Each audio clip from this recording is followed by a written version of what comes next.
Page 22, A Skating Waltz. Well, it's a waltz, so it's beaten 3 to 4 times. No sharps or flats, key C major, left hand, or the right hand first. It gets the chuck chuck, chuck chuck. 1, 2, 3, 1, 2, 3. So you got the E and the G, and then the F and the G. 1, 2, 3, 1, 2. And you do that for about 2.5 lines, and then the third line down, you got to move over for the third measure. You got 1 beat rest, just come down. You're in this position, last line, then bring thumb down, and then here, and the left hand gets the last note, so the right hand's done. Okay. The left hand gets the melody, right? It's 2, 3, 1, 2, 3, 1, 2, 3, 1. And so you're doing that. Go down to the third line. You're here, 2, 3, B flat. They're saying thumb again, 2, thumb again, 2, 3. Crosses over to get the C, the last note. I want to offer some other fingering possibilities for you on the last 2 lines. You're starting out here.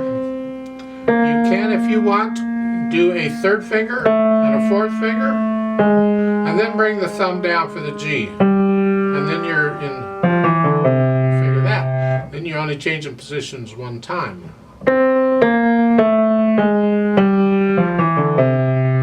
It's a little more advanced fingering, and I don't want to try it, but you can. Another way you can do it is go ahead and do the thumb, but use 3rd finger on the A flat instead of 2nd. The idea is this is sort of chromatic, and generally in a chromatic passage, a lot of times, not always, a lot of times you'll use 3rd finger on the black keys. That's all I'm doing. It's just out of habit. If I see a chromatic passage, I typically use 3rd finger on the black keys. Because you don't have to do 1, 2, 1, 2, 1, 2, 1, 2. I really don't care for 1, 2, 1, 2, repeating if I don't have to. Nothing wrong with it. I just don't care for it. Then put the hands together. Here. The melody's in the right hand or left hand. Bring it out.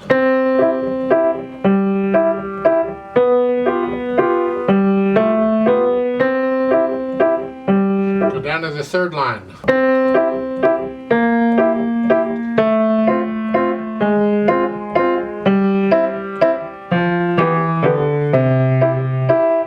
On the last 2 measures, you have a rest in the left hand on the last beat. That gives you a chance to get up there. Like so. And that's just 1 beat long. Get off of it, and then both hands come up. Now, soft, that's the left hand, so the right hand has to be very soft. How soft is soft? You decide what you want that to be there. And then you crescendo, go up to maybe a medium soft. Then go up to your medium soft, and you're going to take 3 measures to go up to loud. So you're here, you're medium, maybe a hair above medium soft, and then medium loud for the 2nd measure. The 3rd line, and now you're loud. Now come back down, and you're going to take some measures to go back down to soft. Plan it out. So in the 3rd line, 3rd measure, you're loud. I'd come down just a hair, not much, just for the next measure. And then for the last line, you're coming down to maybe medium loud. And then for the next measure, medium soft, and then a soft. So you plan these crescendos, decrescendos out, because if you don't, it'll happen too soon. You'll be loud or soft too soon, and it doesn't work. So it's like soft. And I lift up right before that slur. It's just a habit. I don't connect all of them.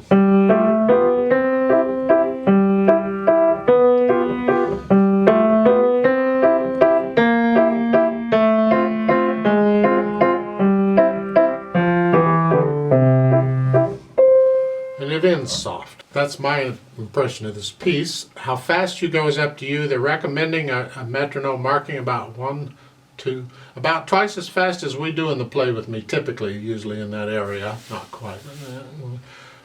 It's a range. How fast do you think this should go? It'd be a nice waltz. Not a fast waltz, not a real slow waltz, just a nice middle of the road waltz.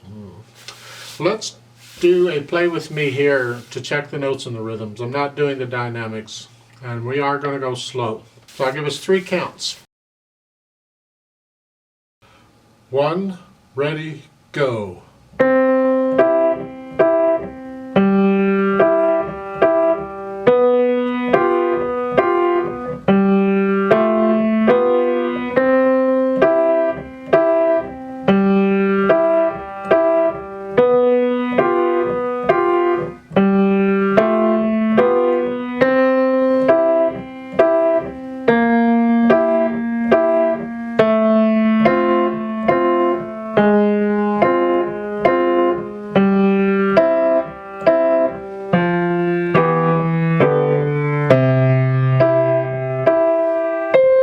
Rest, rest.